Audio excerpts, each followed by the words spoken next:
একটিমাত্র কামড়ের আগে যে নীরবতা, সেখানে ইতিমধ্যেই এক লুকানো রূপান্তর অপেক্ষা করছে। আপনি খাবারটি মুখের দিকে তুলছেন, উষ্ণ, পরিচিত, সান্ত্বনাদায়ক। কিন্তু সেই সাধারণ কাজের আড়ালে শুরু হতে যাচ্ছে এক শৃঙ্খল প্রক্রিয়া, যা নির্ধারণ করবে আপনি কিভাবে চলবেন, ভাববেন, এমনকি বেঁচে থাকবেন। আপনি যখন চিবোতে শুরু করেন, খাবারের মায়া মিলিয়ে যায়। এটি আর কোনো খাবার নয়, এটি হয়ে ওঠে কাঁচামাল। এনজাইমগুলো ঝাঁপিয়ে পড়ে ক্ষুদ্র শিকারীর মতো, জটিল গঠনগুলোকে ভেঙে ফেলে ছোট কিছুর মধ্যে, ব্যবহারযোগ্য কিছুর মধ্যে। চিনি, অ্যামিনো অ্যাসিড, ফ্যাটি অ্যাসিড, প্রতিটি অংশ ভেঙে ফেলা হয়, প্রস্তুত করা হয় আরও বৃহৎ কিছুর জন্য। অন্ধকারে গিলে ফেলা হলে খাবার প্রবেশ করে আলোহীন এক জগতে।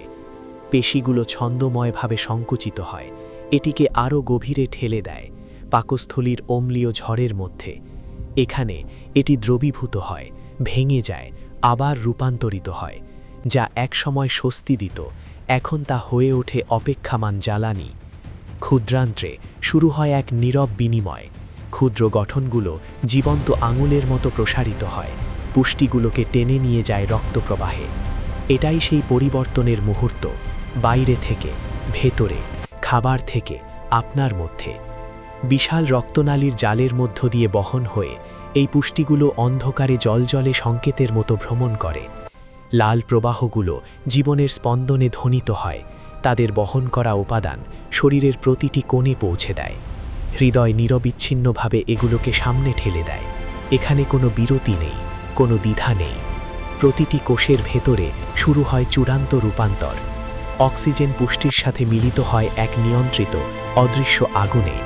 এমন এক প্রক্রিয়া যা এত শক্তিশালী, তবু এত নিখুঁত, যা চালিত করে প্রতিটি হৃৎস্পন্দন, প্রতিটি চিন্তা, আপনার প্রতিটি নড়াচড়া।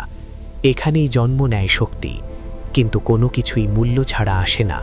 প্রতিটি শক্তির বিস্ফোরণ রেখে যায় চিহ্ন, বর্জ্য, তাপ, ক্লান্তি। আপনার শরীর ক্রমাগত লড়াই করে ভারসাম্য বজায় রাখতে, সৃষ্টি ও ধ্বংসের, জীবন ও ক্ষয়ের।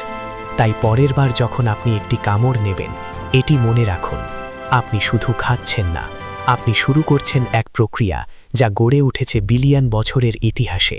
এক নীরব, নিরলস রূপান্তর, যেখানে খাবার হয়ে ওঠে শক্তি, আর শক্তি হয়ে ওঠে আপনি।